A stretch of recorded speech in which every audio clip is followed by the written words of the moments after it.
అన్ని రకాల వస్త్రాలపై అప్ టు 66% ఆఫ్. శివశక్తి దత్త.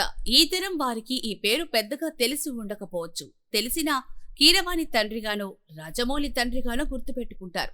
కానీ శివశక్తి దత్త ఓ గొప్ప రచయిత.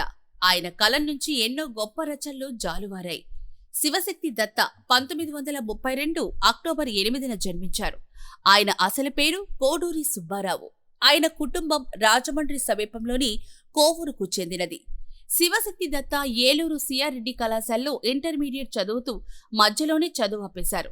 చిన్న వయసు నుంచి కళల వైపు మొగ్గు చూపిన శివశక్తి దత్త ఇంటి నుంచి పారిపోయి Mumbai Sir JJ School of Art కళాశాలలో చేరారు. ఇంటి నుంచి పారిపోయిన 2 సంవత్సరాల తర్వాత డిప్లొమా పట్టా అందుకొని కొవ్వూరుకి తిరిగొచ్చారు. కమలేష్ అనే కలం పేరుతో రచనలు చేసేవారు. తర్వాత సుబ్బారావు అని తన అసలు పేరును శివశక్తి దత్తాగా మార్చుకున్నారు. శివశక్తి దత్తాకు సంగీతంపై కూడా ఆసక్తి ఉండేది. గిటార్, సితార్, హార్మోనియం వాయించడం నేర్చుకున్నారు. శివశక్తి దత్తాకు సినిమాల మీద ఉన్న ఆసక్తి ఆయన్ని మద్రాసుకు వెళ్లేలా చేసింది. మద్రాసు వెళ్లి కొంతకాలం 2 దర్శకుల వద్ద పనిచేసి ఆ తర్వాత పిల్లన గ్రోవి అనే సినిమాను ప్రారంభించారు. కానీ ఆ సినిమా ఆర్థిక కారణాల వల్ల మధ్యలోనే ఆగిపోయింది.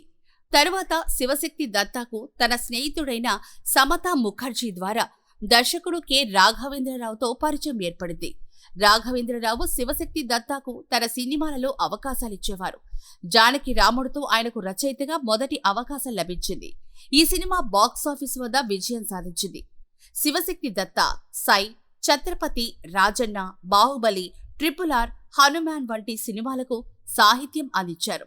సై సినిమాలోని నల్ల నల్లని కళ్ళ, ఛత్రపతి చిత్రంలోని అగ్నిస్థలన, రాజన్న సినిమాలోని అమ్మ అవని, బాహుబలి చిత్రంలోని మమతల తల్లి, RRRలోని రామం రాఘవం వంటి పాటలు ఆయనకు ఎంతో పేరు తీసుకొచ్చాయి.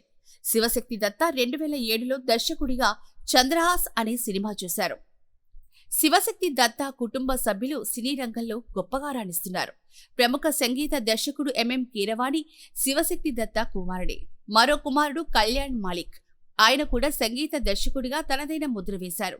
అలాగే ప్రముఖ రచయిత విజేంద్ర ప్రసాద్ ఆయనకు సోదరుడు.